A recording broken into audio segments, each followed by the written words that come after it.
We've got, we're bringing in Attorney Princess Abante, spokesperson of the House of Representatives. Of course, to react first and foremost, good afternoon, Attorney. If we could just have you react first and foremost to this big breaking news, which is the Supreme Court declared unconstitutional the impeachment complaint against Vice President Duterte. Good Hi, afternoon, good afternoon, Attorney. everyone. Good Hi, afternoon, good po. afternoon, Attorney. Yes, Yes, go ahead, Attorney. yeah, I just saw the update, no, yung breaking news on the Supreme Court's decision, and while we respect the decision of the Supreme Court, the House maintains that it has done its part in the impeachment proceedings, particularly in the initiation of the impeachment process. We believe that we have performed our duties according to the Constitution, but just the same, we will be waiting for the full decision, and that we will exhaust all means legally to assert the independence of the House of Representatives in this process. Is this, I'm guessing that you guys did not expect this, Attorney. We have heard some rumors about it in the last couple of days, but of course, hindi naman kami pwedeng magbigay ng mag-presume ng kahit na ano hangga't walang lumalabas na desisyon ng Korte Suprema. At ngayon nga lumabas na siya, aantayin namin makuha yung buong desisyon para mapag-aralan ng husto kung paano natin masasagot at again, para ipaglaban ang independence ng House of Representatives sa prosesong ito ayon sa konstitusyon. You're indicating na pwede niyong i-challenge yung decision na yan or to appeal. Merong ganong, since you are insisting on the independence of the House when it comes to impeachment, pwede niyo pa ba yung i-appeal, MR or something like that, Attorney? I will wait po for the discussion po of our legal representation to the Solicitor General of what would be the next legal steps that the House will do on the case. Kasi like I said, hindi pa nga po namin nababasa yung buong kabuuran ng desisyon na balitaan pa lang natin. Yung isa pang option is to refile, Attorney. Is that also possible? Nakalagay I naman know po marami doon. kayong option ngayon, pero is that one of the options? Nasa members po ng House of Representatives po yan. Hindi ko po masasagot yan sa ngayon. In the first place, hindi pa nga tayo officially nag-convene ang Yes. 20th Congress. So, siguro lahat po yan ay mapag-uusapan sa mga darating na mga araw. In your Okay. in your response to the Supreme Court, so they asked you to respond to 11 questions, no? And the House finally did just a few days ago, but you didn't answer 3 questions, citing the independence of the lower house and of course the separation of powers. Could you talk us through those 3 again and yung rationale for them? Yung mga sinagot po ng House of Representatives through through the Council, the Solicitor General, yung pagkaklaro na lahat ng ginawa nito ay ayon naman sa rules ng Kongreso, ayon sa Constitution at sa prevailing jurisprudence. Yung tatlong naunang impeachment complaints were received but later on was archived.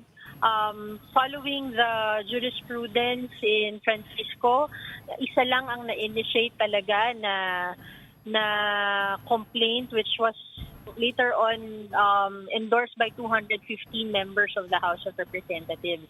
And that was the articles of impeachment that were transmitted before the Senate. Yung sa iba pong mga naging tanong po ng Supreme Court, na-assert po ng House of Representatives na itong mga bagay na ito ay kasama po sa internal workings ng House na napapaloob sa kanilang legislative discretionary power given ng Constitution. At inasahan nga po sana natin na makikita po ng Korte Suprema ang wisdom ng sagot ng House of Representatives in asserting its powers as a co-equal body according to the Constitution. Mm-mm. And there was also a question there about, as you said, when the articles of impeachment were circulated to the members of the House and whether they were accompanied by evidence for each of the articles charged. Bakit po natin ito hindi sinagot? Again, it is part of the internal workings as nakalagay naman po doon sa sagot ng Solicitor General na kasama na po to dun sa parte na po to ng proseso ng House of Representatives na hindi specific na nakalagay ang requirements naman sa mga rules sa Constitution at pasok naman po siya sa mga legislative discretionary power ng House to conduct. Ang importante, yung pag-initiate ng impeachment process ay ayon po sa Constitution, ayon sa rules at ayon sa prevailing jurisprudence. So, attorney, practically ni-reverse yung Francisco decision, yung Francisco judicial precedent. Hindi ko pa po nababasa, sir, ang buong decision, no? Kung magbabasihan natin yung announcement lang kanina, pero gusto natin din makita kung ano yung naging mga discussion doon sa naging decision. At hopefully from there we would see how best that the House can respond to this. In the meantime, habang of course this decision is a little bit unexpected because the Supreme Court got together en banc today for a special session. You guys have heard rumors, kami din, may narinig kami rumors earlier in the week, but nevertheless, this is coming as a bit of a surprise. In the meantime, what has the prosecution panel done? Is it continuing on with its preparations for an impeachment, fully expecting that an impeachment trial will take place? Yes po.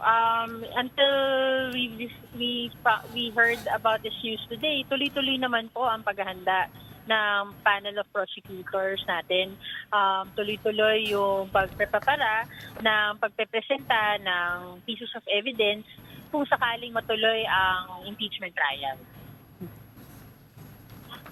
Kung sakaling matuloy. So I guess you are, as you said, looking at all the legal recourse available to you, no? And I apologize that we had to call you before you even read the decision kasi kaka-break lang nga. But in any case, ano kaya yung Congress is already opening. The 20th Congress is already opening on Monday. Has there been any plans or preparations organized for in relation to the impeachment for then? Sa ngayon po, wala po ako masasagot tungkol dyan. Ang preparation po natin para sa Lunes na unang session ng 20th Congress would be the organization of the House leadership. I would suppose perhaps after all of that, saka magkakaroon ng diskusyon tungkol dito sa impeachment.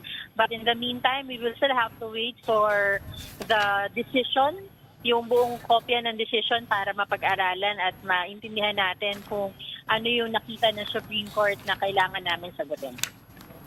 Attorney, bago lumabas tong decision na to, was there any plan on the part of the House na mag-meeting in plenary para magbotohan sa plenary na itutuloy nga yung impeachment? Kasi isa yan sa mga question ng Supreme Court, diba? Is the 20th Congress ready and willing to proceed with the impeachment trial? Meron bang gano'n na balak na nakaschedule? Alam ko po na kasama po yan sa maaring mapag-usapan sa first week ng opening ng session tungkol dun sa pangalawang requirement na binigay ng Senate. Hindi ko po alam tungkol kung may specific schedule talaga na nakalaan para dyan. Again, lahat po yan ay mangyayari pagkatapos ng initial organizational session. So, attorney, kaninang umaga, one of your members, si Congressman Sendanya, nag-file ng intervention sa Supreme Court para sabihin na yung final ni Vice President Sara ay yun ang dapat i-dismiss ng Supreme Court dahil nagawa naman ng Kongreso yung lahat within its powers, within the legal framework, dito sa impeachment. So, ang nangyari ay dinisregard ng Supreme Court yung intervention na yun. Hindi ko po masasagot kung na-disregard kasi po, di ba kanina lang talaga siya na-file ata, no? Kaya sa ngayon po, ang pinaka-inaabangan po namin ay makuha yung actual copy ng desisyon at mabasa po ito ng buo para alam din po namin sa House of Representatives ano po ang best way na masasagot po namin ito. We keep coming back to the point that the lower house is, of course, an independent and co-equal branch of government. Does this feel like it's a bit of a judicial overreach to you, if I may ask so bluntly? Well, alam po natin na kasama sa kapangyarihan naman ng Korte Suprema yung pagtitingin kung merong kalabisan sa pag-exercise ng discretion ng isang government agency or even a co-equal body. But again, para sa House of Representatives, ang ginawa naman nito dito sa proseso ng impeachment proceedings ay ayon sa mga batas, sa saligang batas, sa mga na dati nang desisyonan ng mga kaso ng Supreme Court. Tingin ko na siguro ay may mga bagay na kailangan po kaming malaman from the decision itself of the Supreme Court. Pero kailangan po is makita din po ng Supreme Court sana yung independence ng House tungkol sa pag-initiate ng impeachment proceedings. Ang House of Representatives lang ang binigyan ng kapangyarihan ng saligang batas to initiate this. Yeah. And again, we will continue to stand on the premise that the House did its part according to the Constitution, according to its rules, and according to prevailing jurisprudence. Yeah. Pero That's attorney, hindi nyo man naramdaman na may ganitong indication, may ganitong direction yung Supreme Court nung naglabas sila ng order sa inyo, asking kung naunawaan nyo at nabasa nyo yung articles of impeachment. Parang doon pa lang malinaw na yung indication na papunta dito. Well, mahirap pong magbigay ng mga presumptions, especially on my part. There are so many members of the House of Representatives and I do not want to speak on behalf of all of them when they may have individual opinions on this matter, no? Ang importante po sa amin ay ginampanan po ng House of Representatives ang kanyang tungkulin sa pag-initiate ng impeachment proceedings. Sinagot namin ang mga tugon ng Senado, ang tugon ng Korte Suprema tungkol sa naging role ng House. At ngayon po, sa desisyon po ng Korte Suprema ngayon, ay gusto namin pong makita muna ang buong desisyon at para malaman din po namin how else can we defend the independence of the House of Representatives in this process. Okay. I guess... Pero attorney, wala na kayong ibang recourse dito kung hindi tanggapin, di ba? Magpa-file pa ba kayo ng motion for reconsideration?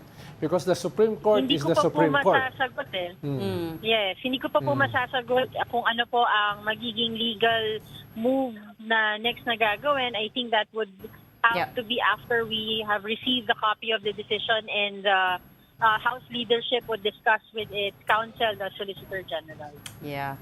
Okay. We'll let you go. Pasensya na if we're pressing so much. I understand you haven't read the decision, so it'll take some time before you guys can come together and decide what the next steps will be. And we'll call you again at that time. Hopefully, you'll be able to come back on the show and explain more. Thank you so much for your time today, Attorney Princess Abante, House spokesperson for the impeachment process. Thank you, Attorney.